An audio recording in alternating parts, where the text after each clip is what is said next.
Hello everyone, गुरुजी Uttarakhandi channel पर आपका बहुत बहुत स्वागत है। जैसा कि आप लोग जानते हैं कि हमारी विदाशी लर्निंग ऐप पर प्रयोगशाला सहायक का कोर्स चल रहा है। अगर आप भी इस कोर्स को परचेज़ करना चाहते हैं तो गूगल प्ले स्टोर से आप डाउनलोड कीजिए विदाशी लर्निंग ऐप और उस पर जाकर आप हमारा प्रयोगशाला सहायक का कोर्स देख सकते हैं। वहाँ पे आपको डेमो लेक्चर्स मिल जाएंगे, आप उन डेमो लेक्चर्स को देखिए और फिर डिसाइड कीजिए आपको ये कोर्स परचेज़ करना है या नहीं। तो आज का जो हमारा टॉपिक है ये भी आपका प्रयोगशाला सहायक कोर्स का ही एक टॉपिक है। आज के लेक्चर में स्टार्ट करेंगे नया टॉपिक इलेक्ट्रोकेमिस्ट्री यानी विद्युत रसायन। तो सबसे पहले तो देखिए इलेक्ट्रोकेमिस्ट्री है क्या। ये वो ब्रांच है केमिस्ट्री की जिसमें हम बात करते हैं relationship between electrical energy and chemical energy. मतलब हम यहाँ इंटर कन्वर्जन के बारे में पढ़ेंगे, कैसे हम विद्युत ऊर्जा को रासायनिक ऊर्जा में और रासायनिक ऊर्जा को हम विद्युत ऊर्जा में परिवर्तित कर सकते हैं। तो देखिए इसमें क्या करना है, हमें इलेक्ट्रिकल एनर्जी और केमिकल एनर्जी का इंटर कन्वर्जन पढ़ना है। तो इलेक्ट्रिकल एनर्जी और केमिकल एनर्जी का इंटर कन्वर्जन जब हम पढ़ते हैं तो हम किसकी बात करते हैं, सेल की। ठीक है, सेल क्या होते हैं, आपके डेली यूज में भी आपने सेल देखे होंगे। क्या होता है, सेल के अंदर केमिकल होते हैं, केमिकल एनर्जी जो है उस पर कन्वर्ट होती है किसमें, इलेक्ट्रिकल एनर्जी में। ठीक है, तो गैल्वेनिक सेल की बात करेंगे। गैल्वेनिक सेल को आप इलेक्ट्रोकेमिकल सेल भी कहते हैं, वोल्टिक सेल भी कहते हैं, ये तीनों एक ही के नाम है। जो आपका गैल्वेनिक सेल है इसमें क्या होता है, इसमें केमिकल एनर्जी कन्वर्ट होती है इलेक्ट्रिकल एनर्जी में, यानी रासायनिक ऊर्जा आपकी किसमें कन्वर्ट हो रही है, विद्युत ऊर्जा में। देखिए ये यहाँ पर मैंने एक टिपिकल गैल्वेनिक सेल बनाया है, डैनियल सेल है ये। ठीक है, Daniell cell, Daniell cell, Hindi में भी डैनियल सेल ही कहते हैं इसको। डैनियल सेल में देखिए क्या होता है, दो कंटेनर्स हमने ले रखे हैं। इस कंटेनर में हमने क्या किया है, हमने जिंक की इलेक्ट्रोड डाली है और जो इसमें सॉल्यूशन लिया है वो जिंक सल्फेट का लिया है। ठीक है, ZnSO4 का सॉल्यूशन लिया है हमने। दूसरा जो हमने कंटेनर लिया है इसमें हमने कॉपर की इलेक्ट्रोड डाली है और इसमें हमने कॉपर सल्फेट का ही सॉल्यूशन लिया है। ठीक है, तो दो अलग अलग हम यहाँ कंटेनर्स लेते हैं, यहाँ पर इलेक्ट्रोड्स डालते हैं, उसी का सॉल्यूशन डाल रहे हैं हम यहाँ पर जिंक और कॉपर। याद रखना है डैनियल सेल के बारे में विशेषकर इस तरीके से भी क्वेश्चन पूछा जा सकता है, कौन सी रिएक्शन इसमें चलती है। अब देखिए होता क्या है, जिंक यहाँ पर क्या करता है, जिंक यहाँ पर ऑक्सीडाइज होता है। कैसे ऑक्सीडाइज होगा, जिंक कन्वर्ट होता है, दो इलेक्ट्रॉन्स रिलीज करेगा, Zn2 पॉजिटिव बना लेगा। ठीक है, ये हो रहा है यहाँ पर ऑक्सीडेशन। अब ये दो इलेक्ट्रॉन क्या करते हैं, जब ये की क्लोज करेंगे, हमने क्या किया, इसको कनेक्ट किया, इन इलेक्ट्रोड्स को कनेक्ट कर देंगे वायर से और यहाँ आपने लगा दिया वोल्ट मीटर। वोल्ट मीटर क्यों लगाया आपने, वोल्ट मीटर को देखिए आप हिंदी में कहते हैं विभव मापी, विभव मापी होता है ये। और अगर मान लीजिए इसमें करंट फ्लो होती है तो हल्की से हल्की करंट को भी कौन पकड़ लेगा, ये आपका डिफ्लेक्शन जब इसमें शो होता है विभव मापी में तो पता चलता है कि इसमें करंट फ्लो हो रही है। तो यहाँ पर क्या होगा, जिंक ने क्या किया, इलेक्ट्रोड से जिंक जो है सॉल्यूशन में गया, Zn2 पॉजिटिव, दो इलेक्ट्रॉन जो यहाँ पर हुए वो दो इलेक्ट्रॉन यहाँ से ट्रेवल करके जाएंगे, इस इलेक्ट्रोड के पास आएंगे और यहाँ पर क्या होगा आपका, यहाँ पर आपका कॉपर जो है, कॉपर की इलेक्ट्रोड लगी हुई है। कॉपर के बाद जब यहाँ पे आएंगे तो ये सॉल्यूशन में से Cu2 पॉजिटिव, सॉल्यूशन में हमारे पास Cu2 पॉजिटिव आयंस होंगी, ये इन दो इलेक्ट्रॉन्स को गेन करेगा, दो इलेक्ट्रॉन्स लेगा और यहाँ पर कॉपर डिपॉजिट हो जाएगा। ठीक है, मेटल में कन्वर्ट हो जाएगा। यहाँ क्या हो रहा है, कॉपर का रिडक्शन हो रहा है। तो ये चलता है यहाँ पे रिएक्शन। अब क्योंकि देखिए अगर हमने यहाँ पर सिर्फ यही लगा होता तो ये करंट फ्लो नहीं करती, लेकिन हमें क्या करना पड़ेगा, सर्किट कंप्लीट करना पड़ेगा। सर्किट कंप्लीट करने के लिए, ठीक है, करंट तभी फ्लो होती है जब सर्किट कंप्लीट होता है। करंट जो सर्किट कंप्लीट करने के लिए हमने यहाँ पे क्या लगा रखा है, सॉल्ट ब्रिज, क्या कहते हैं हिंदी में से, लवण सेतु। लवण सेतु जो होता है इसमें आप क्या लेते हैं, इसमें आप कोई भी इनर्ट इलेक्ट्रोलाइट लेते हैं। ठीक है, इनर्ट इलेक्ट्रोलाइट। इनर्ट हम क्यों कह रहे हैं, वो एक ऐसी इलेक्ट्रोलाइट होनी चाहिए जो ना इस सॉल्यूशन के साथ रिएक्ट करे ना इस सॉल्यूशन के साथ रिएक्ट करे, ना इस विलयन के साथ इसको अभिक्रिया करनी है ना इसके साथ करनी है। जैसे हम क्या ले सकते हैं, KCl ले सकते हैं। ठीक है, NH4Cl ले सकते हैं। और किस में डालते हैं इसे अगर अगर या फिर जेलेटिन, एक सेमी सॉलिड सा पेस्ट जैसा बन जाता है इसका। ठीक है, अर्धठोस का एक पेस्ट जैसा बन जाएगा जो इसमें भरा जाता है। ये क्या करता है, इसके दो काम है, एक तो सर्किट कंप्लीट करना। ठीक है, सिर्फ अगर ये सॉल्ट ब्रिज यहाँ नहीं होता तो इसमें ऐसे तो चलता नहीं, हमें पता है, हमने फिजिक्स में पढ़ रखा है कि आपकी करंट तभी फ्लो करती है जब सर्किट क्या होता है, क्लोज होता है। तो क्लोज पाथ में ही आपकी करंट फ्लो करती है। तो एक तो सर्किट को कंप्लीट कर रहा है। ठीक है, दूसरा क्या कर रहा है, दूसरी चीज ये कर रहा है इलेक्ट्रिकल न्यूट्रलिटी मेंटेन करना।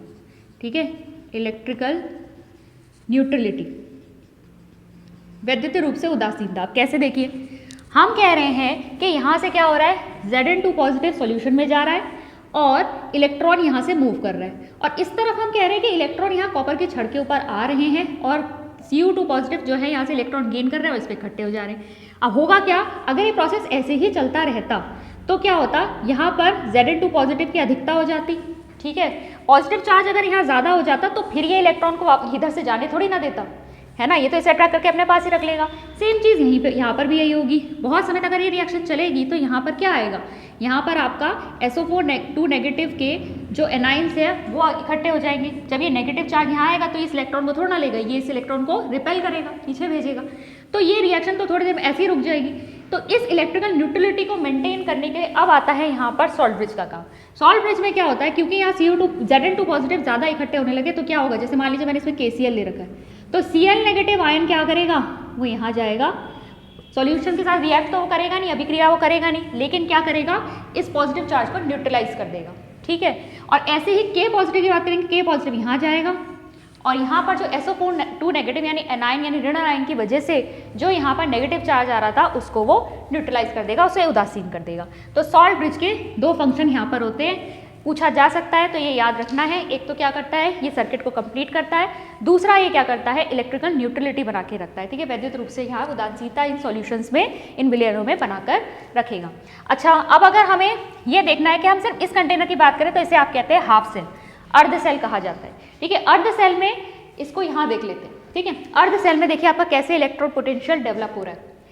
अगर मैं बात करूँ कि मैंने यहाँ पर कोई भी मेटल लिया है, कोई भी धातु लिया है, कोई भी धातु की छड़ मैंने यहाँ ली और उसी का सॉल्यूशन जो है मैंने इस कंटेनर में ले रखा है। सॉल्यूशन मतलब M धातु है तो M पॉजिटिव या M2 पॉजिटिव कोई आयन बना रहा होगा, वो आयन का मेरे पास सॉल्यूशन या विलयन यहाँ पर है। तो अब क्या होगा, तीन चीज़ें हो सकती हैं भाई यहाँ पर, या तो सॉल्यूशन में जो Mn पॉजिटिव आयन्स हैं वो इस छड़ से टकराए और वैसी की वैसी वापस हो जाए सॉल्यूशन में, कोई चेंज ना आए, उस पर कोई परिवर्तन ना हो। दूसरा क्या हो सकता है कि आपके जो सॉल्यूशन में Mn पॉजिटिव आयन हैं वो इलेक्ट्रॉन ले इसमें से और इसके ऊपर इकट्ठी हो जाए, उसका रिडक्शन यानी कि अपचयन हो जाए। और तीसरा ये हो सकता है कि छड़ में से जो आपके मेटल के धातु के जो आपके एटम्स हैं वो क्या करें, वो इलेक्ट्रॉन लूज करे, इलेक्ट्रॉन दे और इसके बाद सॉल्यूशन में Mn पॉजिटिव फॉर्म में चले जाए, इनका ऑक्सीडेशन हो जाए। ये तीन काम हो सकते हैं यहाँ पर। अगर मान लीजिए धातु की जो प्रकृति है वो इलेक्ट्रॉन लूज करने की, ठीक है, इलेक्ट्रॉन देने की ज़्यादा है, तो क्या होगा हमारे इस केस में देखिए आपका जो मेटल है, मेटल आयन के फॉर्म में M जो है वो इलेक्ट्रॉन लूज करेगा और Mn पॉजिटिव बन के सॉल्यूशन में चला जाएगा और वो इलेक्ट्रॉन कहाँ रह जाएंगे, इस इलेक्ट्रोड के ऊपर रह जाएंगे, ठीक है, इस छड़ के ऊपर रह जाएंगे। तो धीरे धीरे जब ये प्रक्रिया होती रहेगी तो यहाँ पे हमें चार्ज सेपरेशन देखने को मिलेगा, ठीक है। जो आवेश है उनमें हमें अंतर देखने को मिलेगा। क्या अंतर देखने को मिलेगा कि आपके सॉल्यूशन में तो धनायन बढ़ती जा रही है और जो छड़ है उस पर क्या इकट्ठा होता जा रहा है, इलेक्ट्रॉन्स की वजह से ऋण आयन जो है या आप कहेंगे ऋण आवेश वहाँ पर इकट्ठा होता जा रहा है। तो ये जो चार्ज सेपरेशन है ना, चार्ज सेपरेशन, ये जो चार्ज सेपरेशन हमें देखने को मिला है यही क्या होता है आपका इलेक्ट्रोड पोटेंशियल, ठीक है। इलेक्ट्रोड पोटेंशियल ही क्या होता है आपको, चार्ज सेपरेशन जो है। देखिए इलेक्ट्रोड पोटेंशियल ही आपका करंट जनरेट कर सकता है। पोटेंशियल डिफरेंस जब तक नहीं होगा ना, करंट वहाँ पे फ्लो नहीं करेगी। इसको आप इस तरीके से भी समझ सकते हैं कि अगर मैंने मान लीजिए पानी भर के रखा है दो टंकियों में, ठीक है, एक टंकी ऊपर है एक टंकी नीचे है, दोनों को अगर मैं कनेक्ट कर दूँ तो पानी ऊपर से नीचे की तरफ आएगा। अगर दोनों समान अवस्था पे होती तो मैं इनको कनेक्ट भी करती तो पानी इसमें नहीं बहता, ठीक है, एक दूसरे में उसमें नहीं जाएगा। लेकिन क्योंकि अगर मैंने हाइट का अंतर कर दिया तो पानी ऊपर वाली टंकी से नीचे वाली टंकी में आएगा रॉड उस पाइप के थ्रू, ठीक है। क्या हुआ, या मैंने हाइट का डिफरेंस क्रिएट किया, उससे वाटर फ्लो हो रहा है। ठीक इसी तरह आपका करंट तभी फ्लो होगा जब आपका पोटेंशियल डिफरेंस होगा, ठीक है। विभव में जब अंतर होगा तभी करंट फ्लो होती है। तो यहाँ पर विभव अंतर का मतलब है चार्ज सेपरेशन। चार्ज सेपरेशन जहाँ आपको देखने को मिलेगा, आवेशों में जहाँ पर आपको अंतर देखने को मिल गया वहाँ पे पोटेंशियल क्रिएट हो जाता है, ठीक है, पोटेंशियल डिफरेंस आता है। तो electrode potential difference setup between metal and the solution of its ion is called half cell electrode potential. ये क्या है, हाफ सेल। हम एक ही यहाँ पर कंटेनर ले रहे हैं, एक ही कंटेनर में हमने एक सॉल्यूशन लिया, उसी की छड़ लगा दी, उसी धातु की छड़ लगा दी, इसमें जो चार्ज सेपरेशन हुआ ये क्या कहलाएगा, हाफ सेल इलेक्ट्रोड पोटेंशियल, अर्ध सेल इलेक्ट्रॉन विभव, ठीक है। और यहाँ पर जो आया है ये कौन सा विभव है, ऑक्सीकरण विभव है, ठीक है, ऑक्सीडेशन पोटेंशियल है। अब अगर मान लीजिए टेंडेंसी धातु की ये है कि वो इलेक्ट्रॉन गेन कर लेता है, ठीक है, इलेक्ट्रॉन लेता है और अपने आप को रिड्यूस होकर खुद से धातु एटम में परिवर्तित हो जाता है। तो इसमें क्या होगा, देखिए यहाँ पर सॉल्यूशन में से जो Mn पॉजिटिव थे वो इसके अंदर आते गए, इलेक्ट्रॉन उसने लिए और इसी के ऊपर M बन के, यानी कि धातु का एटम बन के इकट्ठे होते जा रहे हैं। इसी वजह से हमने छड़ को थोड़ा सा क्या दिखा दिया, यहाँ पर थोड़ा सा मोटा दिखा दिया, इसलिए कि यहाँ पर जो मेटल के एटम है वो डिपॉजिट हो रहे हैं, ठीक है, वो यहाँ पर इकट्ठे हो रहे हैं। तो इससे भी चार्ज सेपरेशन हो गया। क्या हुआ, M पॉजिटिव क्योंकि इसके अंदर जा रहे थे, तो यहाँ पर पीछे सॉल्यूशन में तो नेगेटिव चार्ज रह गया, यहाँ पर छड़ के ऊपर कौन सा पॉजिटिव चार्ज इकट्ठा हो गया, ठीक है, धन आवेश इकट्ठा हो गया। तो यहाँ पे भी हमें चार्ज सेपरेशन देखने को मिल रहा है। रिएक्शन क्या चल रही है, Mn positive plus Ne negative gives M, ठीक है, ये रिएक्शन चल रही है यहाँ पर। तो इसमें क्या बनेगा, इसमें बनेगा अपचयन विभव, रिडक्शन पोटेंशियल, ठीक है, ये है आपका रिडक्शन पोटेंशियल, ये है आपका ऑक्सीडेशन पोटेंशियल। तो ये हैं आपके हाफ सेल्स, और ये जो आपके हाफ सेल्स हैं यहाँ पर अगर आप इनको कनेक्ट कर देंगे, ये पूरा का पूरा क्या बन गया, कंप्लीट सेल बन गया, डैनियल सेल, ठीक है। सेम चीज़ यहाँ पर भी तो चल रही है, यहाँ पर भी देखिए ऑक्सीडेशन हाफ क्या हो रहा है, जिंक मेटल जो है वो ऑक्सीडाइज हो रहा है Zn2 पॉजिटिव में और 2e नेगेटिव, 2 इलेक्ट्रॉन्स निकाल रहा है। और यहाँ इस तरफ क्या चल रही है हमारी रिएक्शन, कॉपर जो है कॉपर 2 पॉजिटिव, 2 इलेक्ट्रॉन आपके यहाँ पे ऐसे आएगा, 2 इलेक्ट्रॉन गेन करेगा और फिर कॉपर बना रहा है, ये इस तरीके से आएगी, ठीक है, ये रिएक्शन होगी। तो रिडक्शन अपचयन हो रहा है यहाँ पर, ये आपकी रिडक्शन हाफ रिएक्शन है, ये आपकी ऑक्सीडेशन हाफ रिएक्शन है। अब देखिए जो आपका एनोड है, ठीक है, ये आप जो जिंक यहाँ पर आपका ऑक्सीडेशन हो रहा है, ऑक्सीडेशन यहाँ पर ऑक्सीडेशन हो रहा है, वो है आपका एनोड, ठीक है, एनोड है, ये नेगेटिव है यहाँ पर, क्योंकि आप देखेंगे धीरे धीरे यहाँ पे से इलेक्ट्रॉन जा रहे हैं, ठीक है, ये नेगेटिव आपका टर्मिनल है। और यहाँ पर देखिए आपके इलेक्ट्रॉन गेन कर ले रहा है कॉपर, तो ये आपका कौन सा इलेक्ट्रोड है, पॉजिटिव इलेक्ट्रोड है, कैथोड है। यहाँ पर क्या चल रहा है, रिडक्शन, ठीक है, यहाँ चल रहा है ऑक्सीडेशन, यहाँ चल रहा है रिडक्शन। अच्छा, करंट, जो कन्वेंशनल करंट कहाँ फ्लो कर रही है, हमें पता है कि करंट हमेशा किस डायरेक्शन फ्लो करती है, इलेक्ट्रॉन के अपोजिट डायरेक्शन में, क्योंकि इलेक्ट्रॉन यहाँ से यहाँ फ्लो कर रहा है, तो करंट कहाँ फ्लो कर रही है, यहाँ से कैथोड से एनोड की तरफ, इस तरह से फ्लो कर रही है बाहर, ठीक है। अब देखिए पोटेंशियल डिफरेंस बिटवीन 2 इलेक्ट्रॉन्स हमने कह दिया क्या है, पोटेंशियल डिफरेंस यानी कि विभव अंतर कहते हैं। सेल रिप्रेजेंटेशन, अब अगर मुझे इसे रिप्रेजेंट करना है, सेल रिप्रेजेंटेशन मतलब सेल आरेख, ठीक है। अब मैं बार बार अगर इसे ड्रॉ ना करना चाहूँ तो मैं इसको सिंबॉलिक फॉर्म में, ठीक है, सिंबल्स के फॉर्म में मैं इसे किस तरीके से दिखा सकती हूँ। तो देखिए हमेशा ध्यान रखिएगा, एक वर्ड अच्छा याद रख लीजिए, लोन, LOAN, लोन। L मतलब लेफ्ट बाया, O मतलब ऑक्सीडेशन, A मतलब एनोड और N मतलब नेगेटिव। इससे आपका सारा सेल जो है आपको याद हो जाएगा।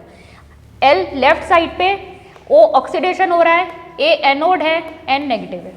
दूसरा वाला अपने आप ही याद हो जाएगा, ठीक है। राइट साइड में आपका क्या है, राइट साइड में रिडक्शन है, कैथोड है और पॉजिटिव चार्ज है, ठीक है। अब सेल को कैसे रिप्रेजेंट करते हैं, देखिए सबसे पहले देखिए लेफ्ट साइड, हम लोन से हम याद कर लेंगे, लेफ्ट साइड में आप हमेशा क्या लिखते हैं, ऑक्सीडेशन हाफ की बात करते हैं। ऑक्सीडेशन हाफ को कैसे रिप्रेजेंट करेंगे, सबसे पहले आप क्या लिखेंगे, जिंक सॉलिड फॉर्म में है, इसकी वो भी लिखनी है, अवस्था भी लिखनी है आपको, Zn2 पॉजिटिव में कन्वर्ट हो रहा है, ये ऑक्सीडेशन आप दिखा रहे हैं, और इसकी भी आपने अवस्था लिख दी एक्वस।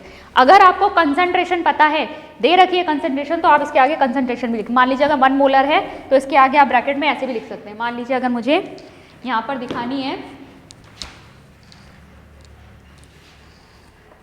अगर मैं देखूं यहाँ पर Zn ऑक्सीडेशन हाफ लिखना है मुझे, तो Zn solid, Zn2 positive aqueous, और साथ ही साथ में मैं यहाँ 1 मोलर लिख दूँगी, कंसंट्रेशन भी दिखा देंगे। ये सिर्फ ऑक्सीडेशन हाफ सेल रिप्रेजेंट किया मैंने।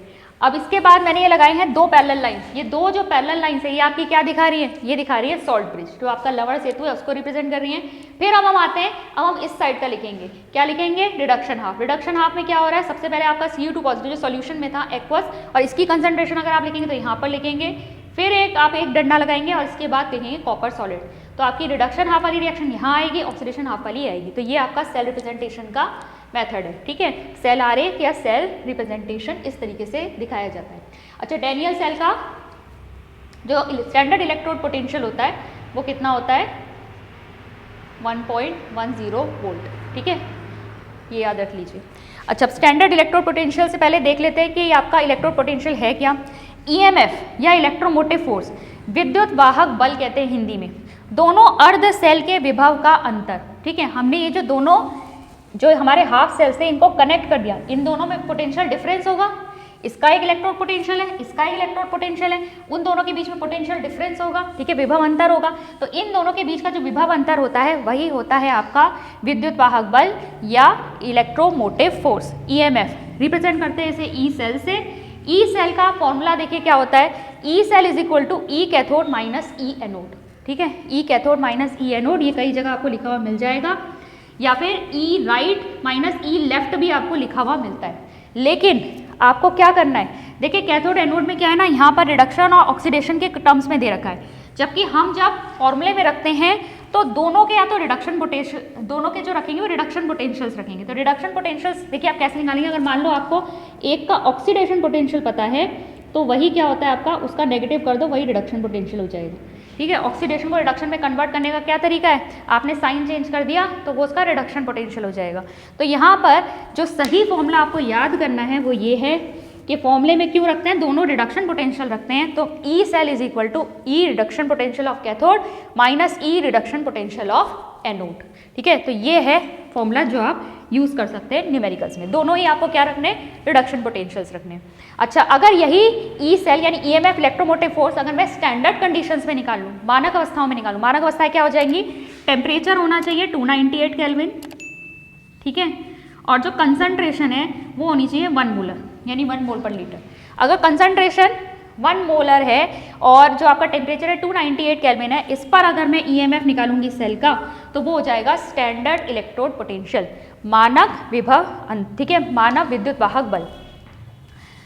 अब देखिए या मानव विभव अंतर, उसको रिप्रेजेंट करते हैं ई नॉट से। यहाँ पर जो मैंने दिखाया है स्टैंडर्ड इलेक्ट्रोमोटिव फोर्स है, यानी कि स्टैंडर्ड ई सेल, ठीक है, आपका यहाँ पे पोटेंशियल डिफरेंस, तो ई नॉट सेल जो आप दिखाएंगे ये आपका स्टैंडर्ड स्टेट को बिलोंग करेगा। अब देखते हैं स्टैंडर्ड हाइड्रोजन इलेक्ट्रोड। देखिए स्टैंडर्ड हाइड्रोजन इलेक्ट्रोड को हम एक रेफरेंस के रूप में लेते हैं, एक मानक के रूप में लेते हैं।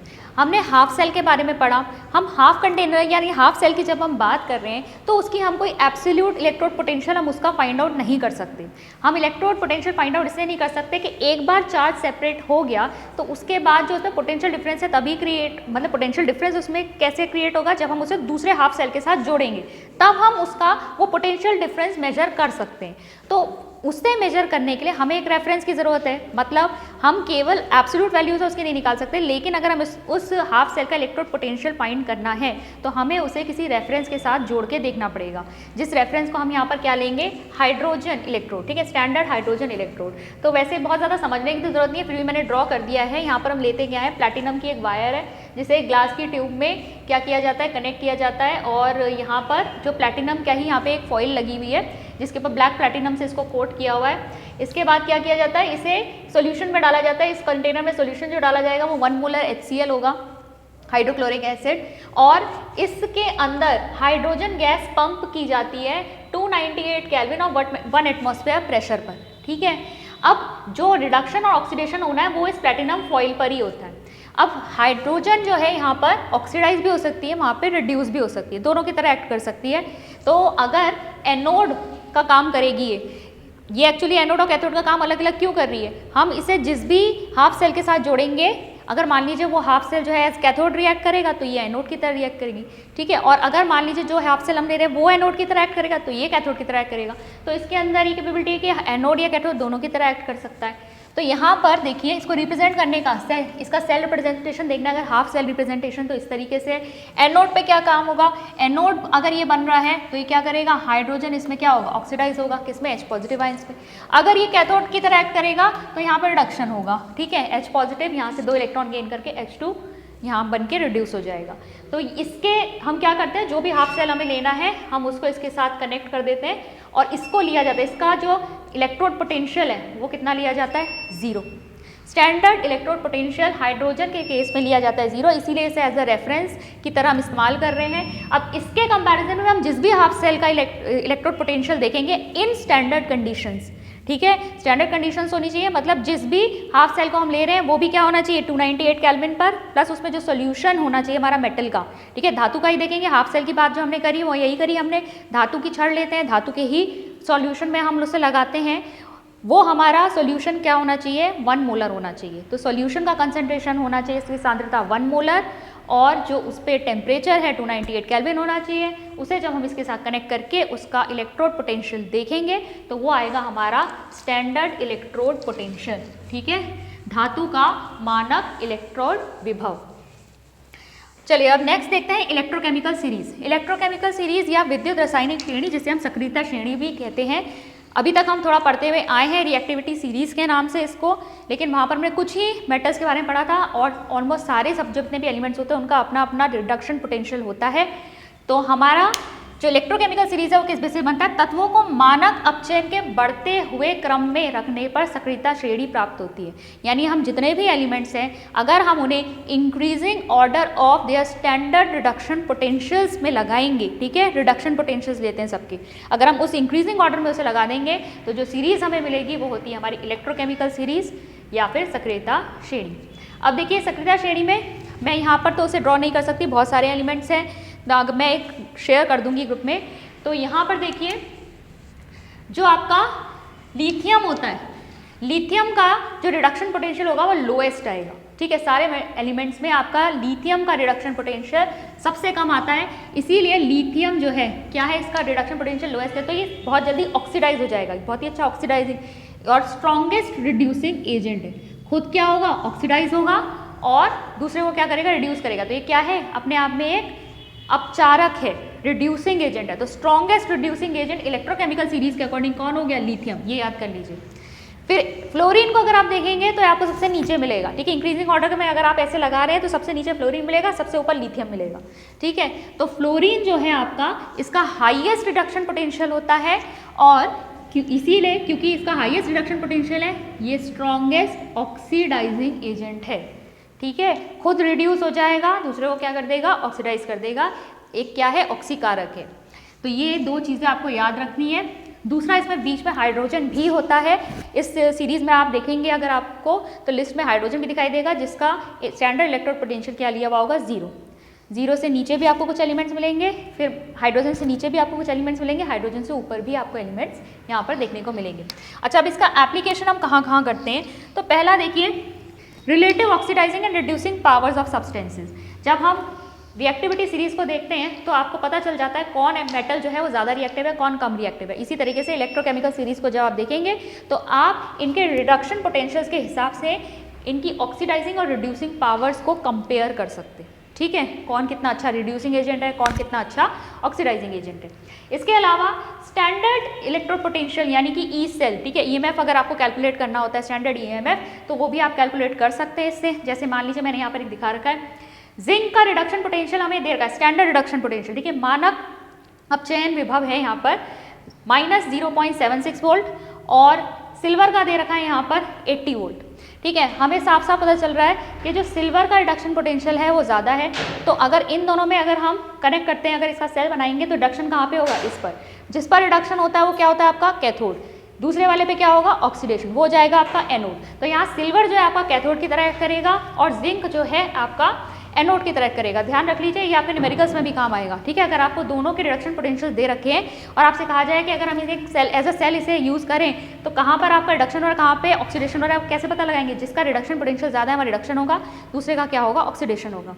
तो आपका जहाँ रिडक्शन होता है वो कैथोड हो जाता, एनोड हो जाता है, वेट कैथोड हो जाता है, और जो जहाँ पे ऑक्सीडेशन हो रहा है वहाँ एनोड हो जाता है। तो ई नॉट सेल आपका क्या होता है, E reduction potential of cathode minus E reduction potential of anode. तो आपका रिडक्शन पोटेंशियल कैथोड का ये है 80, इसमें से माइनस करेंगे आपका 0.76, माइनस माइनस हो गया प्लस, टोटल कितना आएगा, तो ई नॉट सेल आपका क्या निकल के आ रहा है 1.56 वोल्ट। थर्ड देखिए क्या है, हम प्रिडिक्ट कर सकते हैं इससे फिजिबिलिटी ऑफ रिडॉक्स रिएक्शन। कोई रिडॉक्स रिएक्शन होगी या नहीं होगी वो पॉसिबिलिटी हम किसके थ्रू देखते हैं, किसी भी रिडॉक्स रिएक्शन की हम देखेंगे इलेक्ट्रोकेमिकल सीरीज के थ्रू। जैसे कि अगर आप इस रिएक्शन की बात करें तो ये रिएक्शन पॉसिबल है ही नहीं। यहाँ हमें क्या दिखाई दे रहा है, यहाँ हमें दिखाई दे रहा है कि जिंक जो है वो रिड्यूस हो रहा है और कॉपर जो है वो ऑक्सीडाइज हो रहा है। जबकि अभी अभी हमने डैनियल सेल की जब बात करी थी हमने देखा था जिंक का ऑक्सीडेशन होता है और कॉपर का होता है रिडक्शन। ठीक है, इलेक्ट्रोकेमिकल सीरीज में जब आप इनके रिडक्शन पोटेंशियल्स देखेंगे तो उससे भी आपको अंदाजा हो जाएगा कि ये रिएक्शन फिजिबल नहीं है। हाँ, अगर ये ऐसे होता कि zinc is converting into Zn two positive and Cu two positive is converting into Cu, तब ये सही होती। नेक्स्ट है capability of metal to displace H2 from its acid. हमें ये भी पता चलता है कि कोई मेटल या कोई धातु जो है वो अम्ल में से हाइड्रोजन को डिस्प्लेस विस्थापित कर सकता है या नहीं। ठीक है, इलेक्ट्रोकेमिकल सीरीज में मैंने आपको बताया हाइड्रोजन भी आपको बीच में मिलेगा। हाइड्रोजन से जितने भी नीचे होंगे, ठीक है, जितने भी सब्सटेंसेस नीचे होंगे इनका रिडक्शन पोटेंशियल अगर ज़्यादा होगा या फिर आप कहेंगे ऊपर होंगे उससे, वो क्या करेंगे, हाइड्रोजन को डिस्प्लेस कर सकते हैं और दूसरे वाले नहीं कर सकते। तो ठीक है, ये आप इलेक्ट्रोकेमिकल सीरीज से पता कर सकते हैं। अब नेक्स्ट आते हैं नर्स्ट इक्वेशन पर। देखिए जो इलेक्ट्रोड पोटेंशियल होता है वो डिपेंड करता है concentration of ions in solution पर। जो भी सॉल्यूशन या विलयन हमने लिया है उसमें कितनी आयंस है उसकी सांद्रता पर, उसके कंसंट्रेशन पर डिपेंड करेगा कि इलेक्ट्रोड पोटेंशियल या इलेक्ट्रोड विभव कितना होगा। तो नर्स्ट इक्वेशन क्या करती है, इन दोनों को रिलेट करती है, इलेक्ट्रोड पोटेंशियल को, इलेक्ट्रोड विभव को और कंसंट्रेशन ऑफ सॉल्यूशन को, दोनों को जो रिलेट करता है वही इक्वेशन हमारी क्या है, नर्स्ट इक्वेशन। तो नर्स्ट इक्वेशन के लिए आप ये देख लीजिए, मान लीजिए मैंने एक Mn पॉजिटिव आयन लिया और ये क्या कर रहा है, n इलेक्ट्रॉन्स को गेन करके रिड्यूस हो रहा है, M बन जा रहा है, ठीक है, धातु में कन्वर्ट हो जा रहा है। तो अब इसके लिए नर्स्ट इक्वेशन कैसे लिखी जाती है, देखिए ये वाला देख लीजिए डायरेक्ट, ई सेल, ठीक है, अगर हमें ई यहाँ पर निकालना है, E cell is equal to E not cell, ये तब निकालेंगे आप जब आपकी स्टैंडर्ड कंडीशंस नहीं गिवन है। ठीक है, आप स्टैंडर्ड कंडीशंस के अलावा किसी कंडीशन में अगर निकाल रहे हैं तब आप इसको यूज़ कर रहे हैं। ठीक है, तो ई सेल क्या हो गया जब स्टैंडर्ड कंडीशंस नहीं गिवन है, ई नॉट सेल क्या हो गया जब स्टैंडर्ड कंडीशंस के, फिर 2.303 RT upon NF log Mn positive यानी कि इसकी कौन सी ऑक्सीडाइज स्टेट अपॉन इसकी रिड्यूस स्टेट। ठीक है, यहाँ पर आपका जो R है वो है यूनिवर्सल गैस कांस्टेंट 8.314 जूल पर केल्विन पर मोल, और T है आपका टेम्परेचर, N है आपके नंबर ऑफ इलेक्ट्रॉन्स कितने गेन किए कितने लूज किए। ठीक है, 2 इलेक्ट्रॉन 3 इलेक्ट्रॉन जितने भी गए वो N की वैल्यू आ जाएगी। F है आपका फराडे कांस्टेंट, फराडे कांस्टेंट की वैल्यू होती है 96,500 आपका कूलम पर मोल। ठीक है, ये है आपका फराडे कांस्टेंट। अब अगर मान लीजिए मैं इन सारी चीज़ों को फिक्स कर दूँ, 2.303 है, मैं R में R की वैल्यू रख दूँ, टेम्परेचर फिक्स कर दूँ 298 केल्विन रख दूँ अगर, ठीक है, और फराडे कांस्टेंट की वैल्यू रख दूँ। इन सारी वैल्यूज़ को रख के जब मैं इसको सॉल्व करूँगी तो मेरा आएगा ये। ठीक है, ई नॉट सेल वाला ऐसे ही रहा, plus 0.059 upon N log Mn positive upon M। ठीक है, ये है हमारी नर्स्ट इक्वेशन, ये फॉर्मूला आपको याद रखना है। अच्छा, अगर पूरी की पूरी हमने रिएक्शन ली हुई है, ये A plus B give C and D, तो इस केस में हम नर्स्ट इक्वेशन जब लिख रहे हैं तो देखिए आप क्या आएगा, यहाँ पर सब चीज़ें वही हैं, यहाँ लॉग के साथ आपका क्या आ रहा है, प्रोडक्ट्स की कंसंट्रेशन अपॉन हमने क्या लिए, जो इनके कोफिशिएंट्स हैं उनको एज अ पावर ले लिया, अपॉन रिएक्टेंट की कंसंट्रेशन। कुछ याद आ रहा होगा क्या है, हमने केमिकल इक्विलिब्रियम में पढ़ रखा है पहले, ये आपका क्या है, रिएक्शन कोशेंट है। ठीक है, रिएक्शन कोशेंट कहते हैं, इसे Q से भी रिप्रेजेंट कर सकते हैं, लॉग Q भी लिख सकते हो इसको। ठीक है, रिएक्शन कोशेंट है, प्रोडक्ट्स की कंसंट्रेशन अपॉन रिएक्टेंट्स की कंसंट्रेशन। तो इस तरीके से आप लिखते हैं। जो चीज़ आपको ध्यान में रखनी है वो ये है कि जब इनकी स्टेट्स यानी कि इनकी अवस्थाएं गिवन होती हैं, सॉलिड की जो आप कंसंट्रेशन लेंगे वो 1 लेंगे, बाय कन्वेंशन वो 1 ली जाती है यहाँ पर, और दूसरा जो आपकी लिक्विड या एक्वा सोल्यूशन के लेंगे वो आपकी मोल पर लीटर में होंगी, और गैसेस के केस में हम पार्शियल प्रेशर्स ले सकते हैं। अब देखते हैं Nernst equation and equilibrium constant. तो इक्विलिब्रियम कांस्टेंट के साथ हम कैसे रिलेट कर सकते हैं नर्स्ट इक्वेशन को, हम एक रिएक्शन देखते हैं इक्विलिब्रियम पर, जिंक जो है सॉलिड स्टेट में है, कॉपर एक्वा सोल्यूशन है, रिएक्ट कर रहे हैं। ठीक है, यहाँ पर जिंक क्या कर रहा है, 2 इलेक्ट्रॉन लूज कर रहा है, जिसे कौन गेन कर रहा है, कॉपर गेन कर रहा है, और यहाँ कॉपर सॉलिड में कन्वर्ट हो रहा है। ठीक है, तो हम देख रहे हैं जिंक का क्या हो रहा है, ऑक्सीडेशन, कॉपर क्या हो रहा है, रिडक्शन। अगर इसका ई सेल अगर आप लिखेंगे तो आप कैसे लिखेंगे, कैथोड आपका आएगा कॉपर का, ठीक है, कॉपर रिड्यूस हो रहा है, और एनोड क्या बनेगा आपका, एनोड में आपका क्या हो रहा है, ऑक्सीडेशन ऑफ जिंक। ठीक है, तो ई कैथोड माइनस ई एनोड ऐसे लिखा जाता है। तो ई सेल अगर आपको यहाँ पर निकालना है, हमारी ये नर्स्ट इक्वेशन है। नर्स्ट इक्वेशन में हम कैसे लिखेंगे, जो हमारा कैथोड वाला है, ठीक है, वो ऊपर Cu2 पॉजिटिव और नीचे Zn2 पॉजिटिव। अब हमने ये क्यों रखा है, देखिए इक्विलिब्रियम स्टेट पर क्या होता है, अगर मैं Kc की वैल्यू रखूंगी तो Kc का क्या आएगा, प्रोडक्ट्स की कंसंट्रेशन, प्रोडक्ट्स की कंसंट्रेशन क्या होगी, प्रोडक्ट है मेरा एक ये और एक ये, सॉलिड की कंसंट्रेशन बाय कन्वेंशन यूनिटी 1 ली जाती है, सॉलिड स्टेट में ठोस अवस्था में 1 ले लेंगे इसको, तो इसकी कंसंट्रेशन हम नहीं रख रहे। ऐसे रिएक्टेंट साइड पे अगर हम देखेंगे तो यहाँ जिंक की कंसंट्रेशन हम नहीं रखेंगे क्योंकि बाय कन्वेंशन ये भी यूनिटी है। तो हमारा Kc क्या बना, प्रोडक्ट की साइड पे हमारा केवल Zn2 पॉजिटिव है और ये हमारा Cu2 positive upon Cu2 positive की कंसंट्रेशन। ठीक है, इसकी Zn2 पॉजिटिव सांद्रता और कॉपर 2 पॉजिटिव की सांद्रता। लेकिन यहाँ जब हम ई सेल में इसको रख रहे हैं, क्योंकि ऊपर कैथोड वाला आता है नीचे एनोड वाला आता है, हम ये देख रहे हैं कि यहाँ पर हमारा Cu2 पॉजिटिव है, यहाँ Zn2 पॉजिटिव है। हम क्या करेंगे, इसको रिवर्स करेंगे। जब इसको रिवर्स करेंगे तो क्योंकि लॉग है ना, लॉग की वजह से यहाँ साइन क्या हो जाएगा, माइनस। ठीक है, तो हमारा E cell E not cell minus 0.059 upon N log अब क्या बन गए, Zn2 positive upon Cu2 positive. Equilibrium पर जो सेल होता है ना, सेल रिएक्शन जीरो हो जाती है, यानी कि उस समय सेल वर्क करना बंद कर देता है। ये ध्यान में रखिए, इक्विलिब्रियम में क्या है, सेल वर्क नहीं कर रहा है, तो ई सेल हमारा क्या होता है, जीरो। तो यहाँ रख दो ये वैल्यू, यहाँ जीरो रख दो, और ये क्योंकि हमारा ये आ गया, ये क्या बन गया, Zn2 positive upon Cu2 positive हमारा Kc बन गया, लॉग Kc रख दो इसको। ठीक है, ये इस तरफ जाएगा, इसका भी साइन नेगेटिव हो जाएगा, नेगेटिव नेगेटिव कैंसिल, क्या आ गया, E not cell equal to 0.059 upon N log Kc। ये हमारा रिलेशनशिप आ गया नर्स्ट इक्वेशन में। अगर हम इक्विलिब्रियम कांस्टेंट के साथ उसे लिखेंगे तो इस तरीके से लिखेंगे। Kc यहाँ पर क्या सिग्निफाई कर रहा है, इसका महत्व क्या है, यहाँ पर हम Kc ले रहे हैं, Kc बता रहा है यहाँ पर extent of cell reaction, cell में जो अभिक्रिया है वो कितनी हुई है। ठीक है, उसकी एक्सटेंट ये हमें यहाँ पर बता रहा है। अब देखिए इलेक्ट्रोकेमिकल सेल और फ्री एनर्जी, इलेक्ट्रोकेमिकल सेल और फ्री एनर्जी के साथ हम रिलेशन निकाल रहे हैं। देखिए जो इलेक्ट्रिकल एनर्जी होती है उसको कैसे लिखा, इलेक्ट्रिकल वर्क, मतलब हम सेल से क्या कर रहे हैं, कुछ वर्क कर रहे हैं। ठीक है, तो वो वर्क यानी जो इलेक्ट्रिकल वर्क हमारा निकल के आ रहा है वो किसके इक्वल होता है, charge into EMF of cell यानी ई सेल। ठीक है, हमारा आवेश, आवेश को Q से रिप्रेजेंट करते हैं, इनटू जो ई सेल इलेक्ट्रॉन विभव है। एन अगर हम मान लें कि number of mole of electrons हैं जो सेल के थ्रू जा रहे हैं, ठीक है, जितनी उसमें अभिक्रिया है उतने इलेक्ट्रॉन्स वहाँ पे रिलीज हो रहे होंगे, तो यहाँ number of moles of electrons मान लीजिए, और F मान लो 1 फराडे इलेक्ट्रिसिटी है, ठीक है, उसमें से जा रही, तो टोटल चार्ज कितना हो गया, चार्ज आ जाएगा NF। ठीक है, ये हमने चार्ज की वैल्यू निकाली है। N आ रहा है number of moles of electron जो उस वायर के थ्रू फ्लो कर रहे हैं, और F है हमारा 1 फराडे इलेक्ट्रिसिटी, तो ये हमारा Q की वैल्यू आई NF। अब इस Q की वैल्यू को यहाँ रख दो इसकी जगह पे, तो क्या आ जाएगा, W इलेक्ट्रिकल, यानी जो इलेक्ट्रिकल वर्क उसमें इलेक्ट्रोकेमिकल सेल में आ रहा है वो कितना हो जाएगा, NFE सेल। ठीक है, और हमें थर्मोडायनेमिक्स यानी ऊष्मागतिकी से पता है कि जो कार्य करने की क्षमता होती है वो क्या होती है, जो मुक्त ऊर्जा यानी जो गिब्स फ्री एनर्जी जो जितनी रिलीज हो रही है किसी भी रिएक्शन में, वही एक्चुअली क्या है, कार्य करने की क्षमता है, वही एनर्जी वर्क में कन्वर्ट हो रही है। तो यहाँ पर हमारा जो माइनस डेल्टा जी है वो किसके इक्वल होगा, वर्क, इलेक्ट्रिकल वर्क के इक्वल होगा। तो अब हम यहाँ रख लेंगे इसकी जगह पर माइनस डेल्टा जी, तो ये हमारा आ जाएगा minus delta G equal to NFE। ठीक है, NFE हमारा फॉर्मूला हो गया। और अगर यही सब आपको स्टैंडर्ड कंडीशंस में निकालना है यानी मानक अवस्था में, तो हमारा क्या आ जाएगा, standard Gibbs free energy is equal to NFE naught cell. E not cell क्या है आपका स्टैंडर्ड इलेक्ट्रोड पोटेंशियल। अब आते हैं हम इलेक्ट्रोलिटिक सेल पर। ठीक है, सबसे पहले तो इलेक्ट्रोलिसिस क्या होती है, इलेक्ट्रोलिसिस होती है जब विद्युत धारा की हेल्प से आप क्या कर रहे हो, किसी भी सब्सटेंस को तोड़ रहे हो। ठीक है, उसका वियोजन हो रहा है किसकी हेल्प से, किसकी हेल्प से हो रहा है, विद्युत की हेल्प से यानी इलेक्ट्रिसिटी की हेल्प से। तो इलेक्ट्रोलिटिक सेल जो होता है वो आपका क्या है, बेसिकली यहाँ पर हम एक्सटर्नल इलेक्ट्रिसिटी प्रोवाइड करते हैं, यानी करंट हम यहाँ बाहर से दे रहे हैं, और जो सोल्यूशन हमारा अंदर है वो क्या हो रहा है, आयनाइज हो रहा है, यानी कि वो वियोजित हो रहा है। ये आपको वाटर में बहुत आसानी से देखने को मिल जाएगा। जब वाटर में आप क्या कर सकते हैं, इलेक्ट्रिसिटी पास करते हैं, तो ये किसमें टूटता है,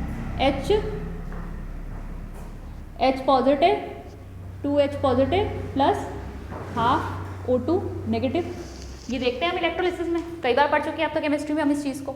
ऐसी NaCl का सोल्यूशन लेते हैं तो वहाँ पर भी तो ऐसे ही होता है, आपको Na और Cl जब डिपॉजिट करवाना होता है तो इसी तरीके से वहाँ पे इलेक्ट्रिक सेल में आप ये प्रक्रिया करते हैं। तो देखिए इलेक्ट्रोलिटिक सेल हम यहाँ पर देख रहे हैं, जिसे विद्युत अपघटनी सेल भी कहा जाता है। ठीक है, और इलेक्ट्रोलिसिस होता है विद्युत अपघटन। अब विद्युत अपघटनी सेल में हम क्या देखेंगे, यहाँ पर हमने एक कंटेनर लिया है। ठीक है, इस सेल में क्या है, हमने एक कंटेनर लिया है, दो यहाँ पर इलेक्ट्रोड्स लगाई हैं हमने। एक इलेक्ट्रोड को यानी एक जो आपकी छड़ है उसे हमने पॉजिटिव टर्मिनल से जोड़ दिया है, बाहर से हम एक बैटरी लगा रहे हैं, ये बैटरी का साइन है। पॉजिटिव से जिसे जोड़ा है उसे आप एनोड कहोगे, नेगेटिव से जिसे जोड़ा है उसे आप कैथोड कहोगे। ठीक है, जिसे नेगेटिव से जोड़ रहे हैं कैथोड, जिसे पॉजिटिव से जोड़ रहे हैं उसे एनोड। अब अगर यहाँ पर कैटाइन और एनाइन यानी धन आवेश और ऋण आवेश वाले जो आपके आयंस हैं, तो जो एनाइन है यानी कि ऋण आवेशित कण है वो कहाँ जाएगा, वो एनोड पे जाएगा। ठीक है, क्योंकि एनोड क्या है, पॉजिटिवली चार्ज है। और जो आपका धन आवेशित कण है वो कहाँ जाएगा, वो कैथोड पे जाएगा। कैथोड क्या है आपका, वो नेगेटिव चार्ज है। तो अपोजिट साइन क्योंकि अब अट्रैक्ट करते हैं एक दूसरे को, तो इसलिए पॉजिटिव चार्ज यहाँ जाएगा, नेगेटिव चार्ज यहाँ जाएगा। ठीक है। तो ये है आपका इलेक्ट्रोलाइटिक टैंक, यहाँ पर आप डालते हैं इलेक्ट्रोलाइट। इलेक्ट्रोलाइट क्या हुआ, एक ऐसा सब्सटेंस जो जिसमें अगर आप विद्युत प्रवाह करें तो वो क्या हो सकता है, वियोजित हो सकता है, अपने आयंस में टूट जाता है, उसे आप कहते हैं इलेक्ट्रोलाइट। ठीक है। कैथोड पे हमारी क्या रिएक्शन चल रही है, अगर हम NaCl का एग्जाम्पल ले लें, ठीक है, अगर NaCl का एग्जाम्पल आप ले लें तो कैथोड पे क्या रिएक्शन चलेगी यहाँ पर कि Na पॉजिटिव एक इलेक्ट्रॉन गेन करेगा, कहाँ से, यहाँ कैथोड से एक इलेक्ट्रॉन गेन करेगा और सोडियम बन जाएगा मेटल, यानी यहाँ हो जाएगा रिडक्शन। ठीक है, यहाँ रिडक्शन होगा और वो इकट्ठा हो जाएगा इस वाली इलेक्ट्रोड पे, कैथोड पे। अगर एनोड की बात करें तो एनोड क्या होगा, Cl नेगेटिव। Cl नेगेटिव क्या करेगा, ये एक इलेक्ट्रॉन लूज करेगा और Cl2 में कन्वर्ट हो जाएगा, कहाँ पर, एनोड। ठीक है। अब एक बार डिफरेंस कर लेते हैं विद्युत रासायनिक सेल यानी कि आपका इलेक्ट्रोकेमिकल सेल और विद्युत अपघटनी सेल यानी इलेक्ट्रोलिटिक सेल। ठीक है, ये कौन सा आपका इलेक्ट्रोकेमिकल सेल और ये क्या है आपका इलेक्ट्रोलिटिक सेल। सबसे पहला डिफरेंस, इलेक्ट्रोकेमिकल सेल में हम देख रहे थे कि जो केमिकल एनर्जी, एक रासायनिक अभिक्रिया चल रही थी, उससे आपकी विद्युत ऊर्जा हो रही थी उत्पन्न, यानी कि यहाँ पर chemical energy is getting converted into electrical energy. यहाँ विद्युत अपघटनी में हम क्या देख रहे हैं, इलेक्ट्रिकल एनर्जी से यहाँ पर केमिकल एनर्जी बन रही है। ठीक है। एनोड यहाँ पर क्या है, नेगेटिव। कहाँ पर, इलेक्ट्रोकेमिकल सेल में एनोड नेगेटिव था और कैथोड पॉजिटिव था, जबकि यहाँ हम देख रहे हैं एनोड पॉजिटिव है और कैथोड नेगेटिव है। इसके अलावा सॉल्ट ब्रिज का इस्तेमाल किया था हमने, एक लवण सेतु का इस्तेमाल किया था हमने इलेक्ट्रोकेमिकल सेल में, क्योंकि वहाँ दो अलग अलग कंटेनर्स थे। तो सर्किट को पूरा करने के लिए हमें वहाँ पे क्या चाहिए था, एक इन्वर्टेड यू ट्यूब हमने लगाई थी ना, एक यू शेप की ट्यूब को हमने अंदर डाला था उसमें, तो वो सॉल्ट ब्रिज था, लवण सेतु, सर्किट को कंप्लीट करने के लिए। यहाँ तो आपकी जो रिएक्शन है वो कहाँ चल रही है, वो एक ही कंटेनर में चल रही है, तो यहाँ हमारे पास सॉल्ट ब्रिज की आवश्यकता ही नहीं है, तो नो सॉल्ट ब्रिज। इसके अलावा जो इसमें इलेक्ट्रोकेमिकल सेल में रिएक्शन होती है वो स्पॉन्टेनियस रिएक्शन होती है। ठीक है, जो हमने हाफ सेल रिएक्शंस पे देखी थी वो स्पॉन्टेनियस हो रही थी। अगर आप जिंक के ही सॉल्यूशन में अगर आप जिंक की छड़ को डाल देंगे तो वहाँ पर अपने आप वहाँ पर ऑक्सीडेशन रिएक्शन जो भी वहाँ प्रोसेस चलेगा वो अपने आप होगा। ठीक है, Zn जो है Zn2 पॉजिटिव बन के अपने आप डिजोल्व होगा उसमें। तो स्पॉन्टेनियस रिएक्शन होती है, क्रिया स्वतः हो रही है। लेकिन यहाँ पर क्या है, नॉन स्पॉन्टेनियस रिएक्शन है।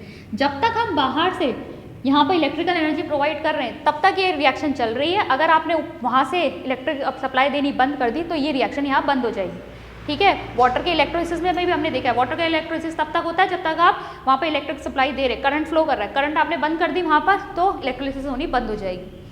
फिर देखिए, 2 डिफरेंट कंटेनर्स हमने लिए थे इलेक्ट्रोकेमिकल सेल में और आपके इलेक्ट्रोलिटिक सेल में क्या है, एक ही कंटेनर है। ध्यान आपको ये रखना है कि रिडक्शन जो है कहाँ पर हो रहा है, आपका रिडक्शन हो रहा है एनोड पर और ऑक्सीडेशन हो रहा है आपका रिडक्शन हो रहा है आपका कैथोड पर, ऑक्सीडेशन हो रहा है आपका एनोड पर। और यही चीज़ आपको कहाँ देखने को मिल रही थी, आपको विद्युत रासायनिक सेल में भी देखने को मिल रही थी। ठीक है, तो आज के वीडियो में बस इतना ही, मिलते हैं नेक्स्ट वीडियो में। Thank you. For more online courses, download Vedasri Learning app.